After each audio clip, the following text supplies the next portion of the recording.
আমরা 10 বছরের সরকার চালিয়েছি নিপেন চক্রবর্তীর নেতৃত্বাধীন।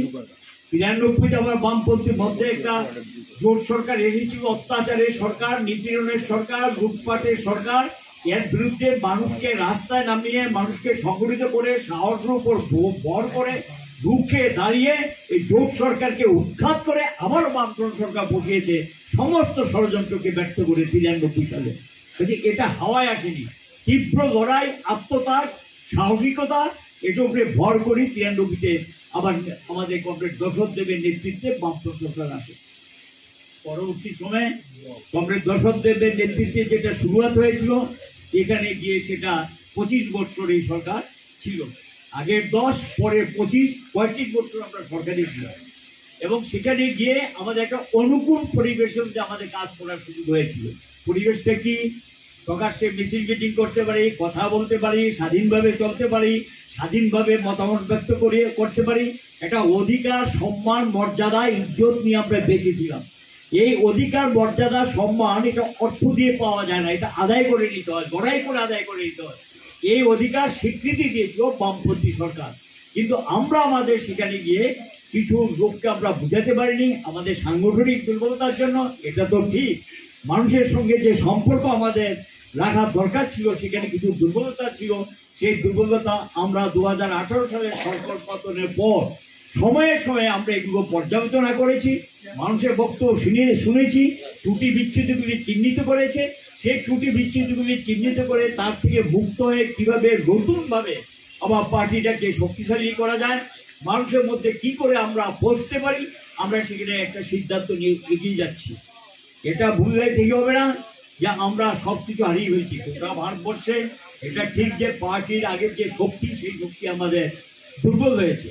দুর্বল মানে কয়েকটা বিধানসভা আসন, কয়েকটা লোকসভা আসন, কয়েকটা পঞ্চায়েতে আসন, কয়েকটা নগর দিয়ে বিবেচনা করলে ভুল করবে। পার্টির শক্তি কিন্তু নেই, এটা ঠিক না। পার্টির শক্তি আছে, এখনো ভারতবর্ষদের লড়াই করার শক্তি, প্রতিরোধ করার শক্তি, সত্যের উপর দাঁড়িয়ে যারা কথা বলে, সেই শক্তিটার নাম কি? এই শক্তিটার নাম বামপন্থী শক্তি। এটা সিপিআইএম, বামফ্রন্টের মূলত সিপিআইএম। এবং এটা যদি না হতো, আমরাই হলো গিয়ে তাদের কাছে প্রধান শক্তি। এই যে কিছুদিন আগে আরএসএস এর নেতা সে কি বলেছে যে কমিউনিস্ট হলো আমাদের সবচেয়ে বড় শক্তি। এটা কি কারণে বলেছে? কারণ জানে আরএসএস এর বিরুদ্ধে সত্যিকারের আদর্শগত লড়াই, মতাদর্শগত লড়াই, এই স্বৈরাচারী শক্তির বিরুদ্ধে, সাম্প্রদায়িক শক্তির বিরুদ্ধে এবং এদের বিরুদ্ধে এবং ফেসিবাদী দৃষ্টিভঙ্গি নিয়ে যারা চলছে তাদের বিরুদ্ধে একমাত্র মুখে দাঁড়াতে পারে কমিউনিস্টরা। তাদের সেই সাহস আছে, তাদের সেই আদর্শবোধ আছে, তাদের সেই নীতিবোধ আছে, তাদের সেই কর্মসূচি আছে। এটার উপরে ভর করে তারা এগিয়ে যেতে পারে। এটা এই বিশ্বাস মানুষের মধ্যে আমরা কম বেশি তৈরি করতে পেরেছি। শক্তি যাই আছে, এটা নিয়ে কিন্তু আমরা লড়াইতে আছি, আমরা রাস্তায় আছি, আমরা ময়দানে আছি, আমরা সংগ্রামে আছি। এই পার্টির সীমাবদ্ধ শক্তির মধ্যে কিন্তু ভারত বন্ধ, দেশব্যাপী ধর্মঘট, ট্যাট ভিত্তিক ধর্মঘট, বিরাট কৃষক আন্দোলন, এগুলোর পেছনে কে? এটা তো অস্বীকার করার সুযোগ নেই যে বামপন্থীরাই এটার পেছনে, সিপিআইএম। এটাকে পরিচালনা করা, মানুষকে রাস্তায় নামানো, সংগঠিত করার ক্ষেত্রে গোটা দেশে একটা বিরাট ভূমিকা আমরা নিয়েছি। বলতে পারেন লড়াইটা আমরা করছি, সংগ্রামটা আমরা করছি, মানুষকে নিয়ে রাস্তায় আমরা দাঁড়াচ্ছি, কিন্তু ভোটে কেন সেটা প্রতিফলন ঘটে না? এটা মূল কারণ সাংগঠনিক দুর্বলতা। লড়াই হচ্ছে, মানুষের কাছে রাজনীতিটা নিয়ে যাও, সংগঠনের আওতায় নিয়ে আসো, তাকে সত্য মিত্র চিহ্নিত করতে সাহায্য করো, এই লড়াইকে আরো তীব্র করো। এই যে কাজটা, এই কাজটা করার ক্ষেত্রে আমাদের কিছু দুর্বলতা চিহ্নিত হয়েছে এবং এই দুর্বলতাগুলো আমরা কাটিয়ে তুলে আমাদের এগিয়ে যেতে হবে। আমরাই সত্যিকারে আমাদের একটা জিনিস মনের জোর সবচেয়ে বেশি, কেন? আমরা এমন একটা আদর্শের উপর দাঁড়িয়ে রাজনীতি করি, এমন একটা আদর্শে আমরা বিশ্বাস করি যেটা সত্যিকারে মানুষকে মুক্তির পথ দেখায়, সঠিক পথ দেখায়। এই জায়গাটাতে আমাদের মনের জোর খুব বেশি। আমাদের সততা, আমাদের নিষ্ঠা, আমাদের একাত্মতা, মানুষের কাছে একটা আদর্শ। এই কারণে দেখবেন যে কোনো একটা আলোচনার মধ্যে যখন কথাবার্তা উঠে, এটা কিন্তু এক বাক্যে আপনার শত্রুরও স্বীকার করে নেয় সত্যিকারের কমিউনিস্টটা ভালো, এটা কিন্তু স্বীকার করে নেয়। তাহলে সেই লোকটা যেটা ভালো বলবো আমরা খুশি হলে তো হবে না, সেই লোকটাকে পলিটিক্যালি রাজনীতিগতভাবে জয় করে আমরা যদি আমাদের গণসংগঠন, আমাদের শ্রেণী সংগঠন, আমরা আমাদের পার্টির ভিতরে নিয়ে আসতে পারি, তাইলে কিন্তু আমাদের শক্তিটাকে আরো বেশি বাড়াতে পারি। সুযোগ তৈরি হয়েছে, মানুষ চায়, কিন্তু সেই মানুষের কাছে আমরা পৌঁছতে পারছি না। এই যে দুর্বলতা, এই দুর্বলতা কাটাতে কে পৌঁছবে? পার্টিকে। পার্টির নেতারাই তো গণসংগঠন পরিচালনা করে, তারাই গণ আন্দোলন তৈরি করে, তারাই শ্রেণী আন্দোলন তৈরি করে। পার্টির নেতা এবং কর্মীরা যদি যে যে স্তরে আছি, আমাদের একটা দায়িত্ব অর্পিত করা আছে, কি ধরনের দায়িত্ব আমরা পালন করবো, সেই দায়িত্বটা যদি আমরা সঠিকভাবে পালন করি, সেই কর্তব্যটা যদি আমরা সঠিকভাবে পালন করি, যার যার দায়িত্বটা, আমার প্রতি পার্টি যে দায়িত্বটা নষ্ট করেছে, আমি যে স্তরে আছি আমার একটা দায়িত্ব ঠিক করা আছে, সেই দায়িত্বটা যদি আমরা সবাই মিলে করি, হাতে হাত মিলিয়ে, তাহলে কিন্তু পার্টিটা শক্তিশালী হয়। কিন্তু লক্ষ্য করা যায় এখনো পার্টির মধ্যে একটা অংশ সঠিকভাবে যে সময় দেওয়া, কাজ করা, দায়িত্ব পালন করে এটা করেন না। যদি করতেন তাহলে আমাদের সাফল্য অনেক বেশি হতো। যদি 50% কাজ করে সাফল্য 50% আসবে, যদি 100% কাজ করে সাফল্য 100% আসবে।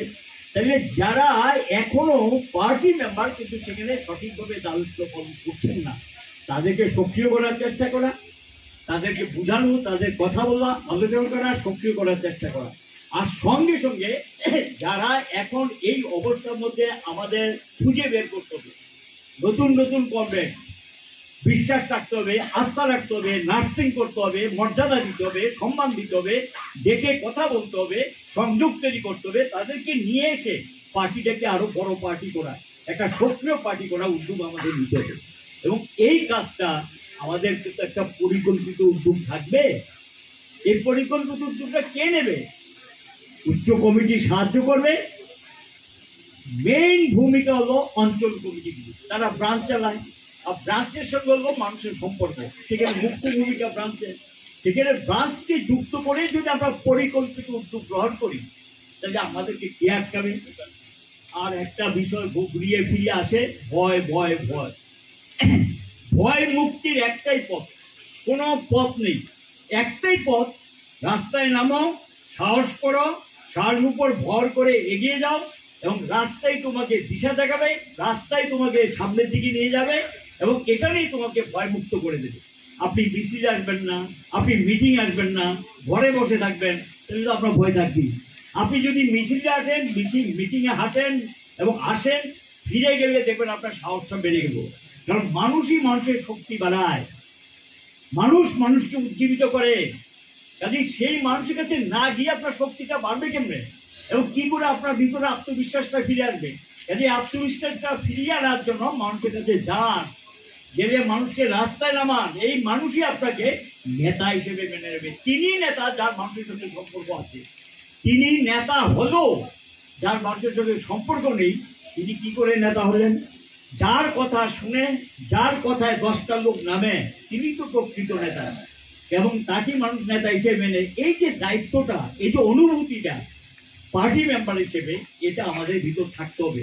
আমাদের অনেক দুর্বলতা আছে, এই দুর্বলতাগুলো আমরা আত্মসমালোচনা করব। আত্মসমালোচনা আমরা আগেও করেছি, গত 7টা বছর কম সময় গিয়েছে না, প্রচুর আত্মসমালোচনা আমরা করেছি। এখন আমাদের ঘুরে দাঁড়ানোর সময়। পরিস্থিতির মধ্যে বিরাট পরিবর্তন আছে, শাসক দল বিধ্বস্ত, তাদের হয়ে যারা কাজ করেছিলেন তারা এখন নিজেরা মারামারি করছে, নিজেদের আভ্যন্তরীণ কলহ বাড়ছে, হতে বাধ্য। অনেক কথা দিয়েছেন, মুখরোচক প্রতিশ্রুতি দিয়েছেন, কিচ্ছু মানুষকে দেননি, সমস্ত ক্ষেত্রে ব্যর্থ। তাদের দলের মধ্যে এখন হতাশা কাজ করছে। এই সুযোগটা আমাদের গ্রহণ করতে হবে, আমরা এই সুযোগটা তো গ্রহণ করতে হবে, সাহসের উপর ভর করতে এগিয়ে আসতে হবে। আমাদের এখন ভাবতে হবে যে জিরানিয়া মহকুমার যে একটা বিরাট এলাকা, এই বিরাট এলাকা এখন আমরা প্রকাশ্য কাজকর্ম করতে পারছি না। প্রকাশ্য কাজকর্ম আমাদের শুরু করতে হবে। কিছু ঘটনা ঘটতে পারে, টুকটাক টুকটাক কিছু ঘটনা ঘটতে পারে। আগে যদি ভাবতে শুরু ঘটনা ঘটবে তাহলে তো মুশকিল হয়ে যাবে। কাজে সেখানে দাঁড়িয়ে কিছু টুকটাক ঘটনা, একটা নতুন কিছু পেতে গেলে আপনাকে তো কিছু আত্মত্যাগ করতে হবে। আপনি কি করে নতুন কিছু আশা করেন? বিনা পরিশ্রমে নতুন কিছু পাওয়া যায়, নতুন কিছু আদায় করা যায়। কাজে সেখানে কিন্তু আপনার পরিশ্রম করতে হবে। কাজে সেখানে এই পরিশ্রমও করবো না, দায়িত্ব নেবো না, কাজটা করবো না, তাহলে কি করে হবে? এই পরিশ্রম এবং দায়িত্ব নিয়ে যদি আমরা করতে পারি, জিরানিয়া মহকুমা মানুষ আমাদের ছেড়ে যায়নি। কিছু মানুষ বিভ্রান্তি শিকার হয়েছেন, কিছু মানুষ এখনো আমাদের দিকে তাকিয়ে আছেন। মানুষগুলো কিন্তু বলছে যে তারা নামে না কেন, তারা নামে তো আমরা আছি, আমরা তাদের পাশে দাঁড়াবো। মানুষের বক্তব্য কিন্তু এটা যে আমাদের দিক থেকে মানুষ যেহেতু আমাদের দিকে তাকিয়ে আছে, সেই মানুষগুলোর কাছে পৌঁছানোর দায়িত্ব কিন্তু আমাদের নিতে হবে, যে কোনো মূল্য আমাদের নিতে হবে। সাহসের উপর ভর করুন, নিজেদের উপরে বিশ্বাস রাখেন। এই মহকুমায় মনে রাখতে হবে প্রচুর কমরেডকে আমরা হারিয়েছি, অসংখ্য কমরেড আমরা হারিয়েছি, শয়ে শয়ে, কয়েকজন না, শয়ে শয়ে। একবার একটা তৈরি করেছিলেন কমরেড রাধাচরণ দেব কর্মাতারা, একটা শহীদের তালিকা, বিশাল তালিকা, লম্বা তালিকা। সন্ত্রাসবাদীদের হাতে জীবন দিতে হয়েছে, গুন্ডাদের হাতে জীবন দিতে হয়েছে, দাঙ্গাবাজদের হাতে জীবন দিতে হয়েছে। তারপরে কিন্তু পার্টিটাকে জিরানিয়া মহকুমা শেষ করে দিতে পারিনি, শেষ করে দিতে পারিনি। পার্টির একটা গণভিত্তি ছিল, মানুষের মধ্যে একটা প্রভাব ছিল, এবং কেন পারেনি? আমাদের মানুষের মধ্যে একটা প্রভাব ছিল। এই যে প্রভাবটা, এটা সবটা চলে গেছে। এই ধারণা যদি কারো ভিতর থেকে, এটা সম্পূর্ণ ভুল। এই প্রভাবটা আবার নতুন করে তৈরি করার জন্য এটাকে কাজে লাগিয়ে রাস্তায় নামুন, রাস্তায় নামুন, এছাড়া কোনো পথ নেই। এবং আজকের সম্মেলনের মধ্য দিয়ে আমাদের এই শিক্ষা নিয়ে, সম্মেলন মানে কি আসলাম খাওয়া দাওয়া করলাম এটা না, সম্মেলন মানে আমরা আলাপ আলোচনা করে আগামী দিনে কর্মসূচি নিয়ে সাহস এর উপর ভর করে এবং দৃঢ়তা নিয়ে আমাদের সামনের দিকে এগিয়ে যেতে হবে। এবং এই সম্মেলনে আমি আবারও বলবো, আমাদের ভলেন্টিয়ার কমরেড এবং ইউনিয়ন কমরেডরা খুব ঝুঁকি নিয়ে যেভাবে এই সম্মেলনের ব্যবস্থা করেছে, তো সুন্দর, চিন্তাই করা যায় না। এই যে ব্যবস্থাপনা, তো ভালো ব্যবস্থাপনা করেছে। এবং এটা ঠিক যে চেষ্টা করলে হয়, সাহস করলে হয়, এবং হয়েছে তো ব্যবস্থাপনা। কাজে এই ব্যবস্থাপনার জন্য তাদেরকে সকলকে ধন্যবাদ জানিয়ে, এবং আপনাদের সম্মেলন যেহেতু একদিনের সম্মেলন, আমি আমার বক্তব্য দীর্ঘায়িত করছি না, বলবো যে জিরানিয়া মহকুমা মনে রাখবেন, এটা লড়াই একটা ঠিকানা, এটা সংগ্রামের ঠিকানা, এটা পার্টি তৈরি করা একটা ঠিকানা, এটা গণমুক্তি পরিষদের আন্দোলনের একটা ঠিকানা, যেখান থেকে ত্রিপুরা রাজ্যের রাজনীতি শুরুয়াত হয়েছিল। এবং এই বিশ্বাস থেকে জিরানিয়া মহকুমা তার পুরাতন অবস্থা, যে পুরান অবস্থা, সেই পুরান অবস্থাতে জিরানিয়া মহকুমা ফিরে যাবে। এবং এর জন্য আপনারা ভূমিকা নেবেন, যার যার স্তরে যেখানে আছেন সকলেই এই দায়িত্ব নেবেন। অন্যকে বললে তো হবে না, নিজের ভূমিকা আগে নিতে হবে।